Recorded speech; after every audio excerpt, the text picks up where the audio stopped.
We Got It Made always kind of reminded me of Three's Company in reverse. Instead of a guy living with two girls, you've got a girl living with two guys. Teri Copley was the girl who, in this case, was the live-in maid on this sitcom that ran for 1 year on NBC and then a few years later was revived as a first-run syndicated program. I didn't mind We Got It Made, but I've got to say that the show had one of the worst theme songs ever written.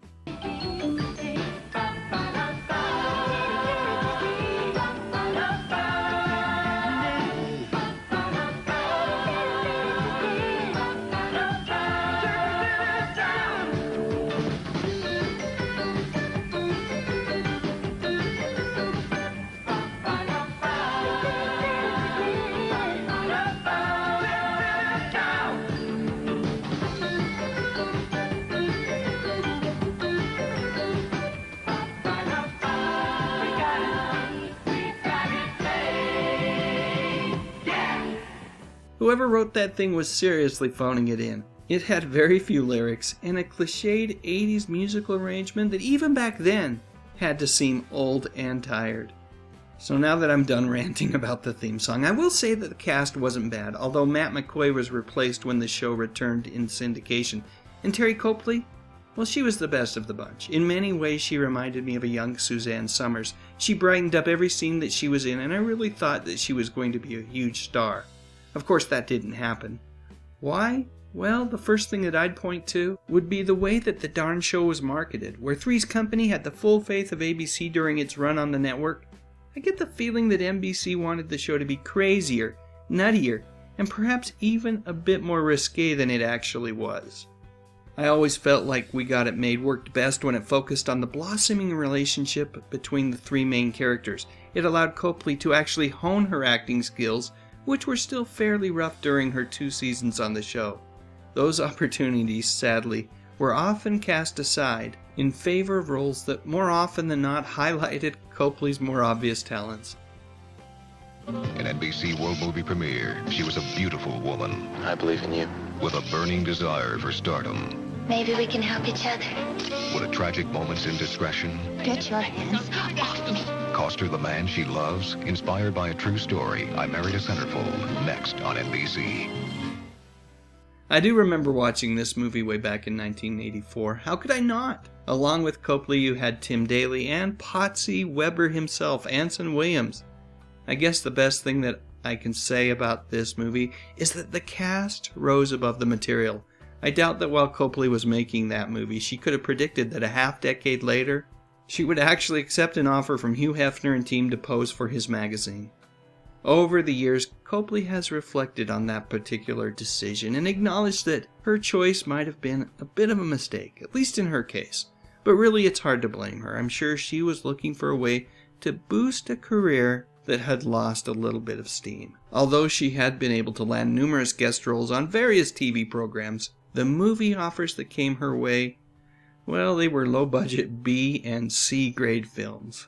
And her personal relationships hadn't worked out all that well either. By 1990, Teri was twice divorced, her first marriage being to fake Christopher Mayer.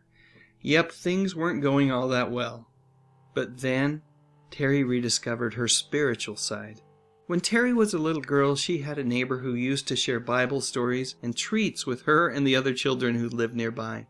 She has shared that at that young age, she felt a love from a higher power, only to lose focus when she prioritized acting over everything else.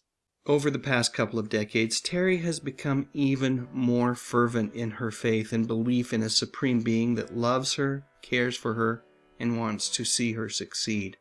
There's a great video on the 700 Club's CBN website where she talks about a return to her roots.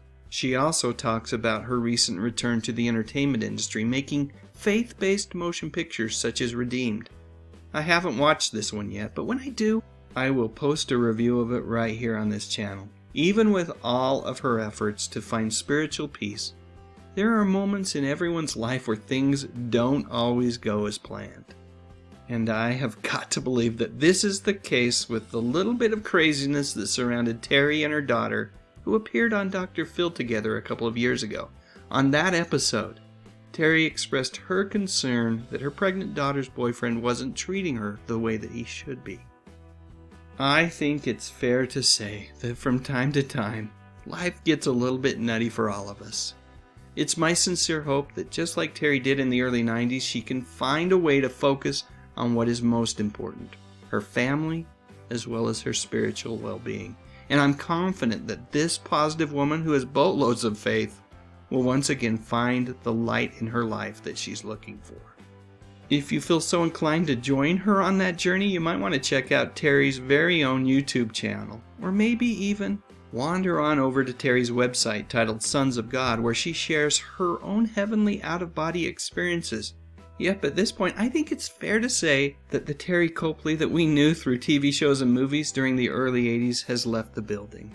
And while I totally understand why it is important for Teri to find inner peace and spiritual comfort, I'm not going to lie and say that I don't miss the 80s version of Teri just a little bit. Speaking of that version, Teri made a great guest appearance on another one of my favorite shows, Quantum Leap. In that particular episode, which took place in the mid-70s, Teri played a character who sounded and acted just a little bit like Marilyn Monroe, who I understand was something of a real-life influence for her. Alright, what do you think? Did you enjoy We Got It Made? And do you remember that horrible theme song? Please share your memories in the comments section. And while you're at it, if you enjoyed this video, I would appreciate it if you gave it a thumbs up. And what the heck, why not consider whether or not you'd like to subscribe to my channel? I talk about music, movies, and mostly television from the 50s, 60s, 70s, and 80s. You know, the good stuff. But most importantly, and as always, thank you so much for watching.